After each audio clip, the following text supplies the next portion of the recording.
میں مبلغ بنوں سنتوں کا، خوب چرچا کروں سنتوں کا، ہو کرم بحر خاک مدینہ۔ الحمد للہ رب العالمین والصلاة والسلام علی سید المرسلین،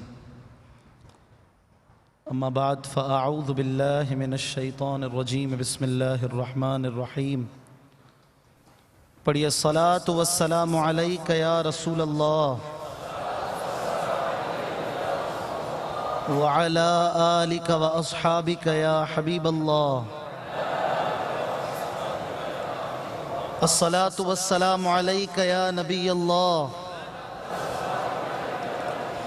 وعلی آلک واصحابک یا نور اللہ۔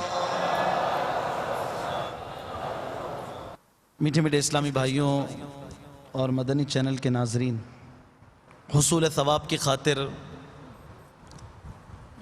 بیان سننے سے پہلے اچھی اچھی نیتیں کر لیتے ہیں۔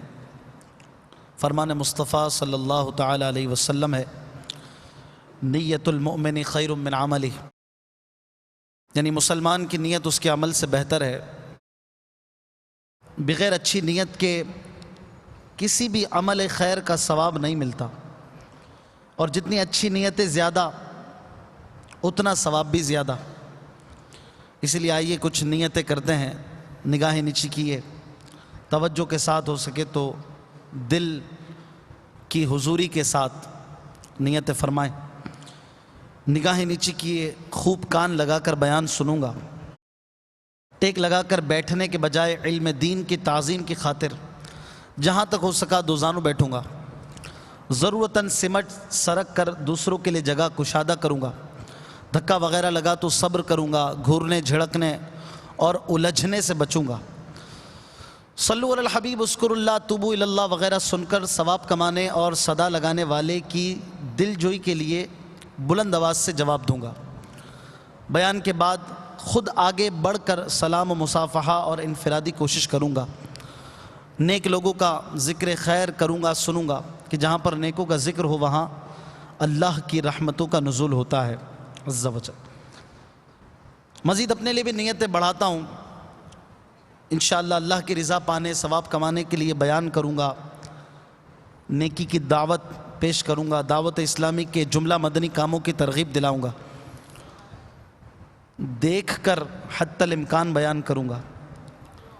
پارہ 14 سورۃ النحل کی آیت نمبر 125، ادعو الی سبیل ربک بالحکمت والموعظۃ الحسنہ، آیت مبارکہ کے اس جز جس کا ترجمہ کنز الایمان کچھ یوں ہے، اپنے رب کی راہ کی طرف بلاؤ پکی تدبیر اور اچھی نصیحت سے۔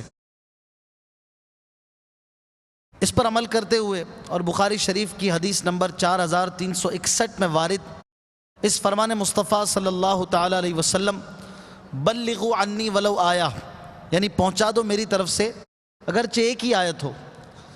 ان احکام پر عمل کروں گا، ان کی پیروی کروں گا، برائی سے منع کروں گا، اشعار پڑھنے، عربی، انگریزی اور مشکل الفاظ بولتے وقت دل کے اخلاص پر توجہ رکھوں گا، یعنی اپنی علمیت کی دھاگ بٹھانی مقصود ہوئی تو بولنے سے بچوں گا، قہقہ لگانے اور لگوانے سے بچوں گا، نظر کی حفاظت کی عادت بنانے کی خاطر حتی الامکان نگاہیں نیچی رکھوں گا۔ نبی پاک صاحب الاولاق سیاح افلاق صلی اللہ تعالی علیہ وآلہ وسلم نے ارشاد فرمایا، جس نے مجھ پر 100 مرتبہ درود پاک پڑھا، اللہ تعالیٰ اس کی دونوں آنکھوں کے درمیان لکھ دیتا ہے کہ یہ نفاق اور جہنم کی آگ سے آزاد ہے، اور اسے بروز قیامت شہداء کے ساتھ رکھے گا۔ صلو علی الحبیب صلی اللہ تعالی علی محمد صلی اللہ تعالی علیہ وآلہ وسلم۔ حضرت سیدنا ابراہیم بن ادہم علیہ رحمت اللہ العظم فرماتے ہیں، میں نے بعض مشائخ سے پوچھا کہ میں رزق حلال کس طرح اور کہاں سے حاصل کروں؟ میرے اس سوال پر مشائخ کرام رحمہم اللہ تعالی نے فرمایا، اگر تو رزق حلال کا طالب ہے تو ملک شام چلا جا، وہاں تجھے رزق حلال کمانے کے وسائل میسر آ جائیں گے۔ میں نے ملک شام کی طرف کوچ کیا اور اس کے ایک شہر مسیسہ میں پہنچ گیا۔ وہاں میں کافی دن رہا اور لوگوں سے پوچھتا رہا کہ میں کون سا کام کروں جس کے ذریعے مجھے رزق حلال حاصل ہو اور اس میں کسی قسم کا شبہ نہ ہو، لیکن میری صحیح طرح کوئی رہنمائی نہ کر سکا۔ بالآخر میں نے اپنا مسئلہ وہاں کے مشائخ کی خدمت میں پیش کیا تو انہوں نے فرمایا اگر تو رزق حلال کا طالب ہے تو ترسوس نامی شہر میں چلا جا، وہاں انشاءاللہ عز و جل تجھے کسب حلال یعنی حلال کمانے کے ذریعے میسر آ جائیں گے۔ چنانچہ میں ترسوس شہر پہنچا اور وہاں اپنے مقصد کی خاطر ادھر ادھر گھومتا رہا، اور ایک دن میں ساحل سمندر پر گیا اور وہاں اپنے مقصد کی خاطر کوئی کام تلاش کرنے لگا تاکہ رزق حلال حاصل کر سکوں۔ میں ساحل سمندر پر تھا کہ ایک شخص آیا اور اس نے کہا مجھے اپنے انگوروں کے باغ کی دیکھ بھال کے لیے ایک باغبان کی ضرورت ہے، کیا تم اجرت پر میرے باغ کی نگہبانی کرو گے؟ میں نے کہا جی ہاں میں تیار ہوں۔ چنانچہ میں اس شخص کے ساتھ چلا گیا اور خوب محنت و لگن سے اپنا کام کرتا رہا۔ مجھے اس باغ میں کام کرتے ہوئے جب کافی دن گزر گئے تو ایک دن باغ کا مالک اپنے کچھ دوستوں کے ساتھ باغ میں آیا اور مجھے بلا کر کہا ہمارے لیے بہترین قسم کے میٹھے انگور توڑ کر لاؤ۔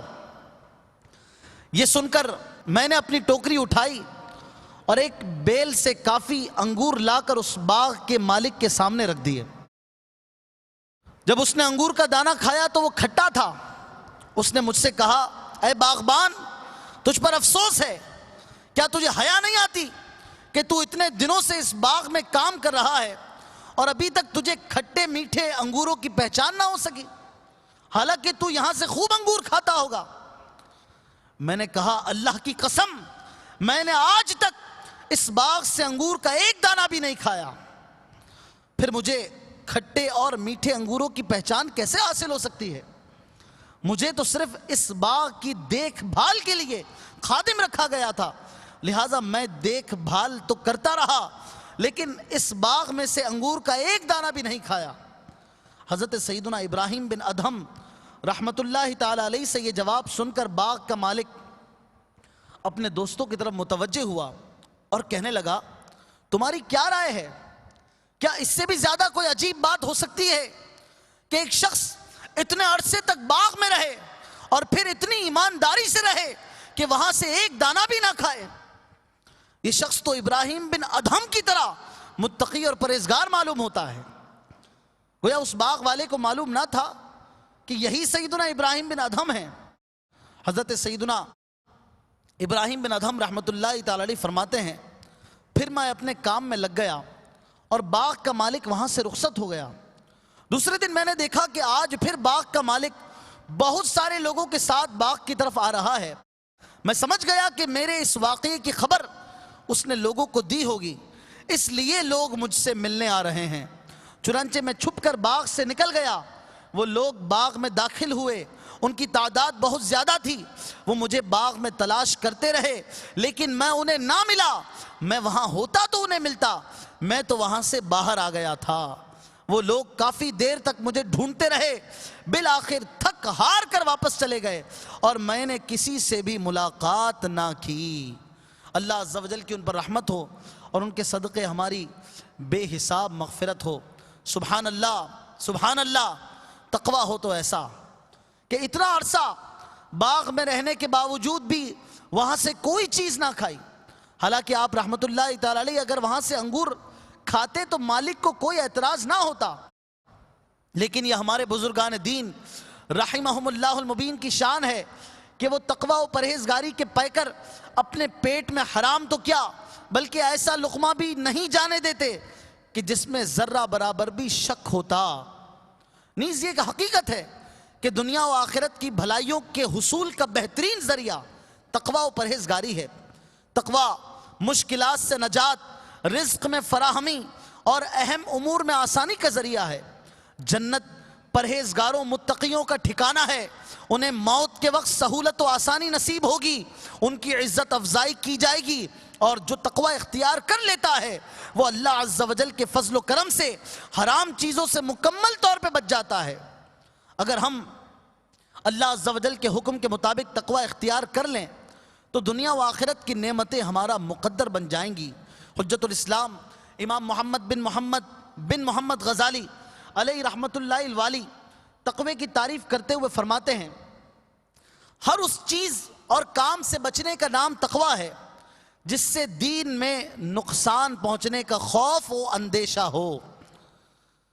مفسر شہیر حکیم الامت مفتی احمد یار خان علیہ رحمت الحنان تقوی کے ارکان بیان کرتے ہوئے فرماتے ہیں، تقوی کے 2 رکن ہیں، اچھے کام کرنا، برے کاموں سے بچنا، مگر اس کا رکن اعلیٰ یعنی بڑا رکن یہ برے کاموں سے بچنا ہے۔ عبادات آسان ہیں مگر محرمات سے پرہیز، برے معاملات سے بچنا یہ بہت ہی مشکل ہے۔ خدا احکم الحاکمین جل جلالہ نے قرآن پاک میں جا بجا اپنے بندوں کو تقوی و پرہیزگاری کی تاکید فرمائی ہے۔ یقیناً ہر شخص یہ چاہتا ہے کہ وہ اللہ عز و جل کا محبوب و مقرب بندہ بن جائے، تو اللہ عز و جل کے مقرب بندے وہی ہیں جو سب سے زیادہ تقوی و پرہیزگاری والے ہیں۔ چنانچہ پارہ 26 سورۃ الحجرات آیت نمبر 13 میں اللہ تبارک و تعالی ارشاد فرماتا ہے، ان اکرمکم عند اللہ اتقاکم، ترجمہ کنز الایمان، بے شک اللہ کے یہاں تم میں زیادہ عزت والا وہ جو تم میں زیادہ پرہیزگار ہے۔ نیز خدا حنان و منان عز و جل نے اہل تقوی کے لیے قرآن کریم میں مختلف مقامات پر بہت سے دینی و دنیاوی فوائد بیان کیے ہیں۔ اہل تقوی کو حق و باطل کے درمیان فرق کرنے کی قوت عطا کی جاتی ہے، ان کی خطائیں مٹا کر انہیں بخشش و مغفرت کا پروانہ دیا جاتا ہے۔ چنانچہ خدا غفار عز و جل کا فرمان مغفرت نشان ہے۔ پارہ 9 سورۃ الانفال کی آیت نمبر 29 میں ارشاد ہوتا ہے، یا ایہا الذین آمنوا ان تتقوا اللہ یجعل لکم فرقانا ویکفر عنکم سیئاتکم ویغفر لکم واللہ ذو الفضل العظیم۔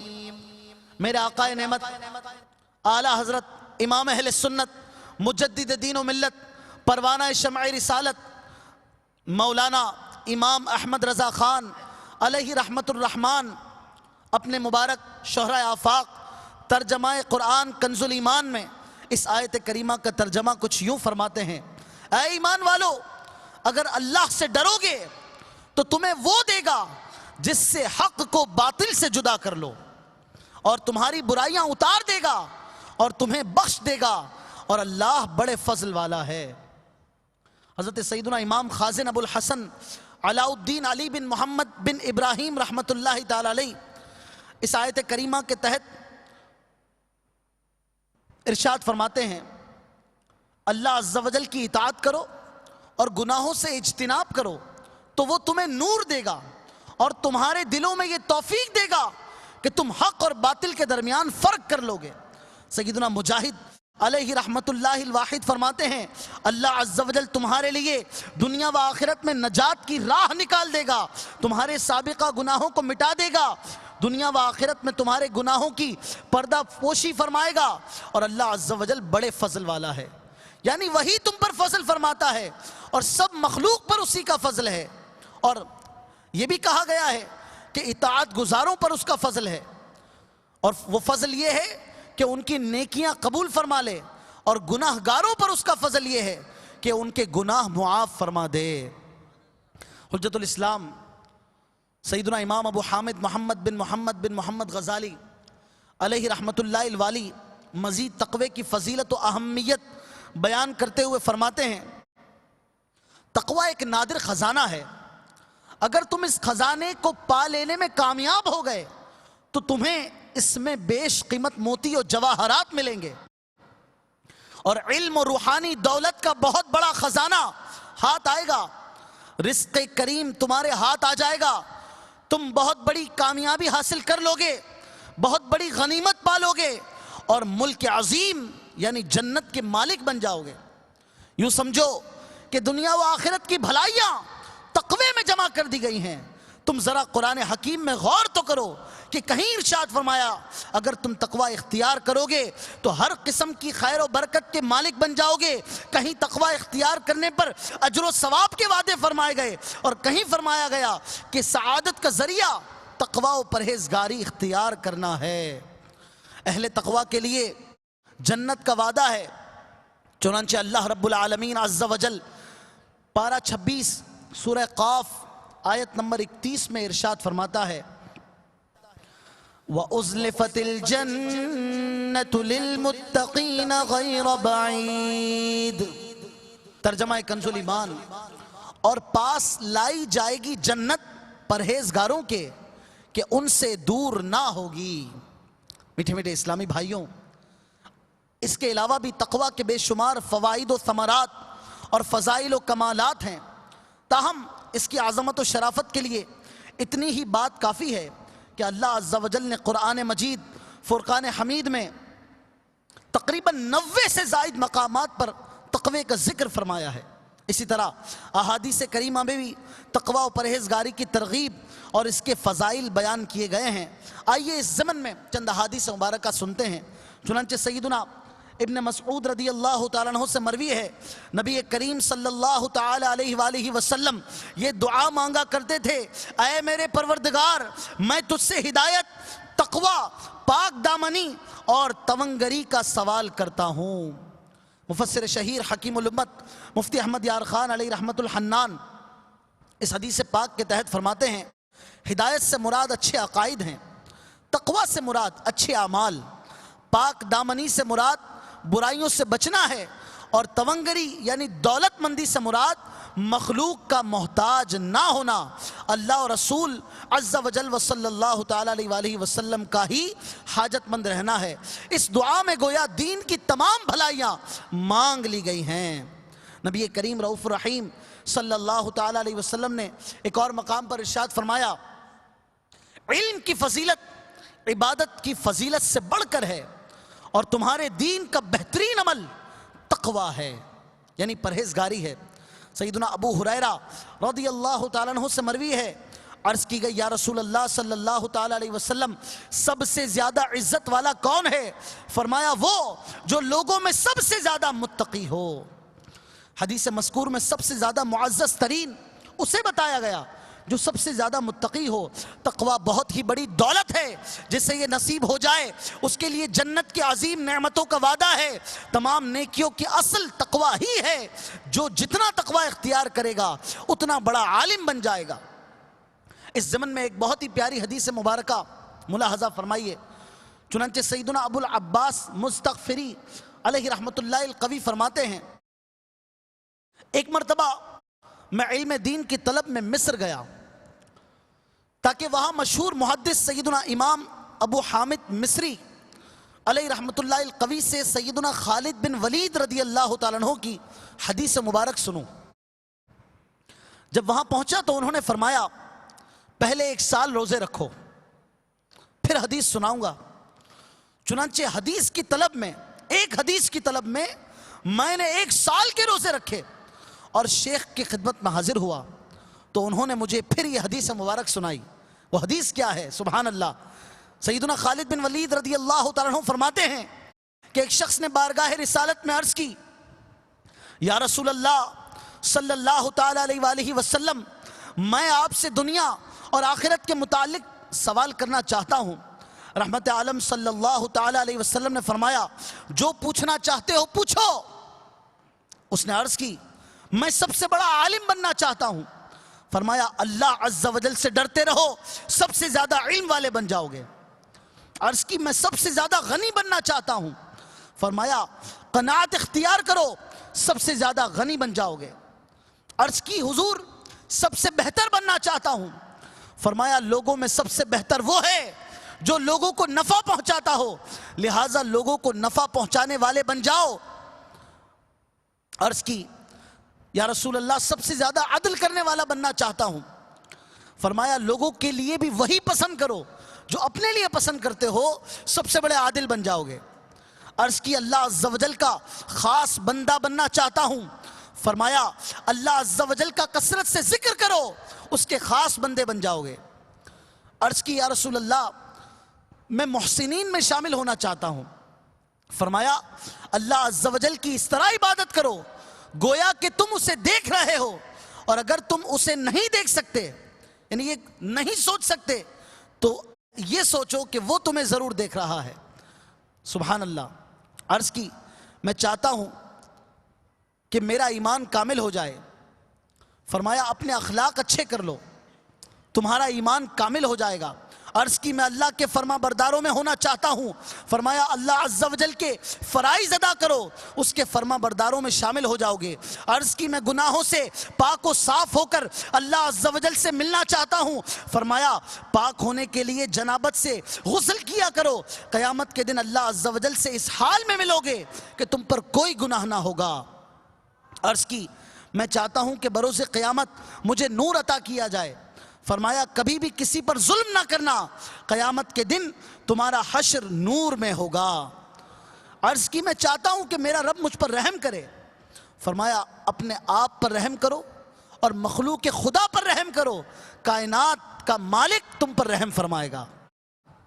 عرض کی میں اپنے گناہوں میں کمی چاہتا ہوں، فرمایا اللہ عز و جل سے مغفرت طلب کیا کرو، تمہارے گناہ کم ہو جائیں گے۔ عرض کی میں لوگوں میں معزز ترین بندہ بننا چاہتا ہوں، فرمایا مخلوق سے اللہ کی شکایت نہ کیا کرو، لوگوں میں معزز ہو جاؤ گے۔ عرض کی میں اپنے رزق میں وسعت چاہتا ہوں، فرمایا طہارت پر ہمیشگی اختیار کرو، تمہارے رزق میں وسعت کر دی جائے گی۔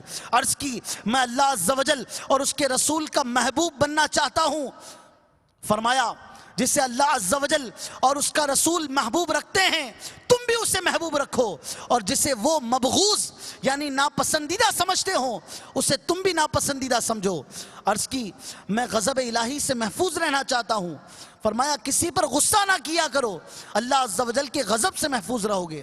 عرض کی میں اپنی دعاؤں کی قبولیت چاہتا ہوں، فرمایا حرام کاموں سے بچتے رہو، تمہاری دعائیں قبول ہوں گی۔ عرض کی چاہتا ہوں کہ بروز قیامت مجھے سر عام رسوا نہ کیا جائے، فرمایا اپنے شرمگاہ کی حفاظت کرو تاکہ بروز قیامت تمہیں سب کے سامنے رسوا نہ کیا جائے۔ عرض کی یا رسول اللہ میں چاہتا ہوں کہ اللہ عز و جل میرے عیوب پر پردہ ڈالے رکھے، فرمایا اپنے بھائیوں کے عیبوں کی پردہ پوشی کیا کرو، اللہ عز و جل تمہارے عیبوں کی پردہ پوشی فرمائے گا۔ عرض کی یا رسول اللہ کون سی چیز میری خطاؤں کو مٹا دے گی، فرمایا آنسو، خضوع اور امراض۔ عرض کی کون سی نیکی اللہ عز و جل کے ہاں افضل ہے، ارشاد فرمایا حسن اخلاق، تواضع، آزمائش کے وقت صبر اور رضا بالقضاء۔ عرض کی سب سے بڑی برائی کون سی ہے، ارشاد فرمایا بدخلقی اور بخل یعنی کنجوسی۔ عرض کی کون سی چیز اللہ عز و جل کے غضب کو مٹاتی ہے، فرمایا چھپا کر صدقہ دینا اور صلہ رحمی کرنا یعنی رشتہ داری جوڑنا۔ عرض کی یا رسول اللہ کون سی چیز جہنم کی آگ کو بجھاتی ہے، ارشاد فرمایا روزہ، یہ دوزخ کی آگ کو بجھاتا ہے۔ سبحان اللہ سبحان اللہ۔ یہ ایک طویل حدیث مبارکہ جو ہم نے حضرت سیدنا خالد بن ولید رضی اللہ عنہ کے حوالے سے سنی، اپنے اندر بے شمار علم دین کے مدنی پھولوں کو سموئے ہوئے ہے۔ میٹھے میٹھے اسلامی بھائیوں، مزید تقوی اور خوف خدا عز و جل کے حوالے سے اس حدیث مبارکہ کے تحت کچھ مدنی پھولوں کو سماعت کرتے ہیں۔ چنانچہ بارگاہ خداوندی عز و جل میں سب سے معزز ترین وہ ہے جو سب سے زیادہ متقی ہو۔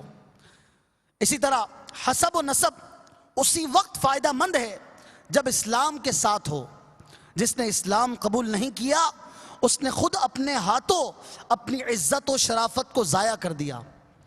اسی طرح جو زمانہ کفر میں اپنی قوم میں اعلیٰ و افضل ہو وہ مسلمان ہو کر بھی اعلیٰ و افضل ہی رہے گا، اور اگر وہ عالم باعمل بن جائے تو اس کی عزت و شرافت مزید بڑھ جائے گی۔ اسی طرح یہ مدنی پھول بھی تقوی کے ضمن میں ہے کہ جو علم کی روشنی سے نور بار ہونا چاہتا ہے اسے تقوی اختیار کرنا چاہیے۔ اسی طرح ہر نیکی کی اصل بنیاد تقوی و پرہیزگاری ہے. اسی طرح متقین کے لیے جنت اور اس کی اعلیٰ نعمتوں کی بشارت ہے. اللہ عز و جل ہمیں تقوی عطا فرمائے، حقیقی تقوی کی دولت عطا فرمائے، دنیا و آخرت کی بھلائیاں عطا فرمائے. نبی رحمت شفیع امت صلی اللہ تعالیٰ علیہ وآلہ وسلم سے لوگوں کو کثرت سے جنت میں داخل کرنے والے عمل کے بارے میں جب سوال کیا گیا تو ارشاد فرمایا اللہ عز و جل سے ڈرنا اور حسن اخلاق، یہ دو ایسے عمل ہیں کہ جو کثرت سے لوگوں کو جنت میں داخل کریں گے. سبحان اللہ. خاتم المرسلین رحمت للعالمین صلی اللہ تعالیٰ علیہ وسلم کا فرمان عالی شان ہے، 3 خصلتیں ایسی ہیں کہ جس میں ان میں سے ایک بھی نہ ہو کتا اس سے بہتر ہے.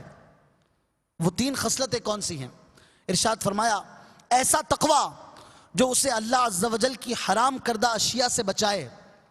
نمبر 2 ایسا حلم یعنی بردباری جس سے وہ جاہل کی جہالت کا جواب دے. اور نمبر 3 ایسا حسن اخلاق جس سے وہ لوگوں کے ساتھ پیش آئے. سبحان اللہ. مزید احادیث مبارکہ سن رہے ہیں. ام المومنین سیدتنا عائشہ صدیقہ رضی اللہ تعالیٰ عنہ ارشاد فرماتی ہیں میرے سرتاج صاحب معراج صلی اللہ تعالیٰ علیہ وآلہ وسلم کو سوائے صاحب تقوی کے دنیا کی کوئی چیز اور کوئی شخص خوش نہ کرتا تھا. میٹھے میٹھے اسلامی بھائیوں، آپ نے دیکھا کہ ہمارے پیارے آقا صلی اللہ تعالیٰ علیہ وسلم متقی کو پسند فرماتے تھے. تقوی ایک ایسی خصلت ہے کہ جو اسے اختیار کر لیتا ہے دنیا و آخرت کی بھلائیاں پا لیتا ہے. دنیا و آخرت کی بھلائیاں اس میں جمع ہو جاتی ہیں.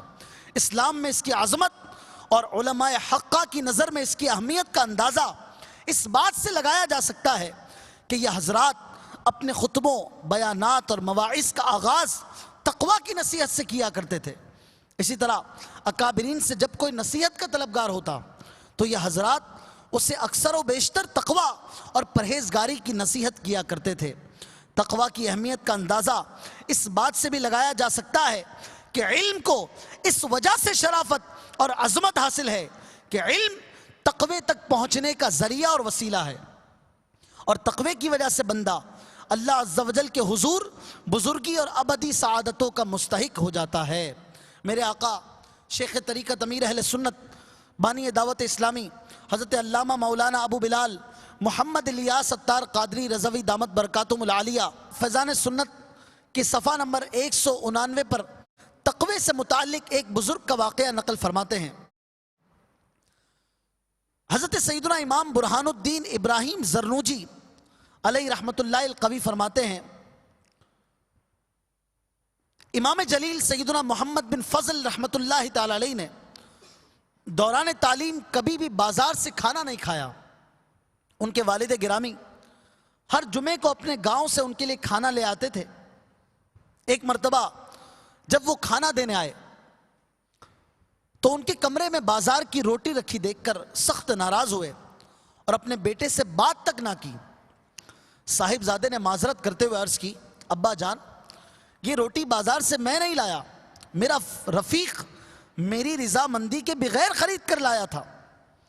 والد صاحب نے یہ سن کر ڈانٹتے ہوئے ارشاد فرمایا اگر تمہارے اندر تقوی ہوتا تو تمہارے دوست کو کبھی بھی یہ جرت نہ ہوتی.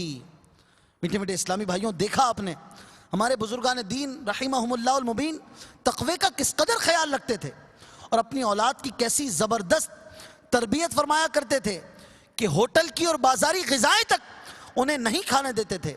حضرت امام زرنوجی علیہ رحمت اللہ القوی فرماتے ہیں اگر ممکن ہو تو غیر مفید اور بازاری کھانے سے پرہیز کرنا چاہیے، کیونکہ بازاری کھانا انسان کو خیانت و گندگی کے قریب اور ذکر خداوندی عز و جل سے دور کر دیتا ہے. اس کی وجہ یہ ہے کہ بازار کے کھانوں پر غرباء اور فقراء کی نظریں بھی پڑتی ہیں اور وہ اپنی غربت و افلاس کی بنا پر جب اس کھانے کو نہیں خرید سکتے تو دل برداشتہ ہو جاتے ہیں اور یوں اس کھانے سے برکت اٹھ جاتی ہے. میٹھے میٹھے اسلامی بھائیوں، بازاروں میں ٹھیلوں اور بستوں وغیرہ پر طرح طرح کی چٹپٹی غذاؤں کے چٹخارے لینے والے اس سے درس عبرت حاصل کریں. جب بازار میں کھانا برا ہے تو فلمی گیتوں کی دھنوں میں ہوٹلوں کے اندر وقت بے وقت کھانا، چائے کی چسکیاں لینا، ٹھنڈے مشروبات پینا کس قدر معیوب ہوگا. اگر گانے نہ بھی بج رہے ہوں تب بھی ہوٹلوں کا ماحول اکثر غفلتوں بھرا ہوتا ہے. ان میں جا کر بیٹھنا شرفا اور باشرہ حضرات کے شایان شان نہیں. لہٰذا ضرورت ہو تب بھی خرید کر کسی محفوظ جگہ پر کھانے پینے ہی میں عافیت اور بھلائی ہے. سیدنا ابو ذر غفاری رضی اللہ تعالیٰ عنہ سے روایت ہے کہ تاجدار رسالت صلی اللہ تعالیٰ علیہ وسلم نے ارشاد فرمایا، اے ابو ذر، تدبیر سے بڑھ کر کوئی عقل نہیں، اور گناہ سے باز رہنے سے بڑھ کر کوئی تقوی نہیں، اور حسن اخلاق سے بڑھ کر کوئی شرافت نہیں. میٹھے میٹھے اسلامی بھائیوں، بیان کردہ حدیث سے پتہ چلا کہ تقوی کا اعلیٰ درجہ یہ گناہ سے باز رہنا ہے. لہٰذا انسان کو چاہیے کہ اپنے آپ کو گناہ سے بھی بچائے، نیز ہر اس کام سے بچائے جو گناہ کی طرف لے جانے والا ہو. لیکن اگر بتقاضۂ بشریت کوئی گناہ سرزد ہو بھی جائے تو فوراً سے پیشتر صدق دل سے توبہ و استغفار کرے اور آئندہ گناہ سے بچنے کا عزم مصمم کرے. کیونکہ جو سچے دل سے اللہ عز و جل کی بارگاہ میں جھک جاتا ہے، اپنے گناہوں کا اقرار کرتا ہے اور توبہ کرتا ہے، تو اللہ عز و جل اس کے گناہوں کو معاف فرما دیتا ہے. چنانچہ حدیث پاک میں آتا ہے کہ گناہ سے توبہ کرنے والا ایسا ہے جیسے اس سے گناہ ہوا ہی نہیں. مگر افسوس، 100 کروڑ افسوس، فی زمانہ مسلمانوں کی بدحالی و بدعمالی کا یہ حال ہے کہ گناہ ہو جانے پر اس کا احساس تک نہیں ہوتا. ہمارا ہر لمحہ گناہوں میں بسر ہو رہا ہے. توبہ تو ہم اس وقت کریں جب ہمیں یہ احساس بھی ہو کہ ہم گناہ کر رہے ہیں، ہم سے گناہ ہو گیا ہے، میں نے گناہ کیا ہے. جب احساس ہی نہیں ہوگا تو توبہ کی طرف کیسے آئیں گے؟ اس سے پہلے کہ موت ہم سے توبہ کی مہلت بھی چھین لے، خدارا سنبھل جائیے اور شیطان کی دوستی چھوڑ کر اپنے مالک حقیقی عز و جل سے صلح کر لیجئے. دعوت اسلامی کے مدنی ماحول اور عاشقان رسول کی صحبت کو اپنائے رکھیے. انشاءاللہ عز و جل متقی، نیک بننے اور توبہ کر کے اپنی آخرت سنوارنے کا جذبہ ملے گا. آئیے ایک تقوی کے متعلق صحابہ اکرام رضوان اللہ تعالی علیہ مجمعین کے حوالے سے فرمان سنتے ہیں. چنانچہ سیدنا اعمش رحمت اللہ تعالی علیہ فرماتے ہیں، جس کا سرمایہ تقوی ہو، زبانیں اس کا نفع بیان کر ہی نہیں سکتی. اسی طرح حضرت مولا علی کرم اللہ تعالی وجہہ الکریم ایک مرتبہ قبرستان والوں کی طرف متوجہ ہوئے. فرمایا، اے اہل قبور، تمہارے مرنے کے بعد تمہارے مال تقسیم ہو گئے، عورتوں نے نئے نکاح کر لیے، یہ تو تمہارے بعد ہماری خبر ہے. اب تم بتاؤ کہ تمہارے ساتھ کیا معاملہ ہوا. پھر آپ رحمت اللہ تعالی علیہ ہماری طرف متوجہ ہوئے اور فرمایا، اے لوگو، اگر انہیں کلام کرنے کی اجازت ہوتی تو اس طرح کہتے، بے شک بہترین زاد راہ تقوی ہے. سبحان اللہ، سبحان اللہ. میٹھے میٹھے اسلامی بھائیوں، حصول تقوی کیسے ہو؟ تقوی کی اہمیت سن لی، تقوی کے فضائل سن لیے، تقوی کیسے حاصل کیا جائے. اب اس کے لیے کیا کیا جائے؟ اس کے لیے اچھی صحبت اختیار کرنی ہوگی، اچھے لوگوں کے پاس بیٹھنا ہوگا، اچھے ماحول سے وابستہ ہونا ہوگا. اور اس کے لیے ہمیں دعوت اسلامی کا مدنی ماحول نظر آتا ہے. یہ فیضان اس مدنی ماحول میں ہمیں ملتا ہے کہ جو مدنی ماحول سے وابستہ ہو جاتے ہیں انہیں تقوی کی دولت مل جاتی ہے، انہیں پرہیزگاری کی دولت حاصل ہو جاتی ہے، وہ پرہیزگار بن جاتے ہیں. آپ دیکھتے ہوں گے کہ وہ لوگ جو ایک وقت کی نماز نہیں پڑھتے تھے، دعوت اسلامی کے مدنی ماحول میں آ کر وہ نوافل کے پابند ہو جاتے ہیں، وہ اشراق کو چاش پڑھنے والے، تہجد پڑھنے والے بن جاتے ہیں، لوگوں کو ستانے والے، بعد میں لوگوں کو نفع پہنچانے والے بن جاتے ہیں. تو یہ ہے دعوت اسلامی کے مدنی ماحول سے ملنے والی تقوی کی خیرات. دعوت اسلامی کے عاشقان رسول کے ساتھ اپنے آپ کو ملا لیجئے، اپنا وقت ان کے ساتھ گزاریے. ہر ماہ 3 دن مدنی قافلے کے جدول کو اپنا لیجئے، روزانہ مدنی انعامات کے رسالے کو اپنا لیجئے. انشاءاللہ العزیز آپ دیکھیں گے کہ کس طرح تقوی کی دولت ہمارے اندر بھی پیدا ہوتی ہے، اس کی جڑیں ہمارے دل سے بھی نکلتی ہیں اور ہمارے پورے جسم کو منور و معطر کرتی ہیں. اللہ تبارک و تعالی ہمیں عمل کرنے کی توفیق عطا فرمائے. صلو علی الحبیب صلی اللہ تعالی علیہ. میں مبلغ بنوں سنتوں کا، خوب چرچا کروں سنتوں کا، ہو کرم بہر خاک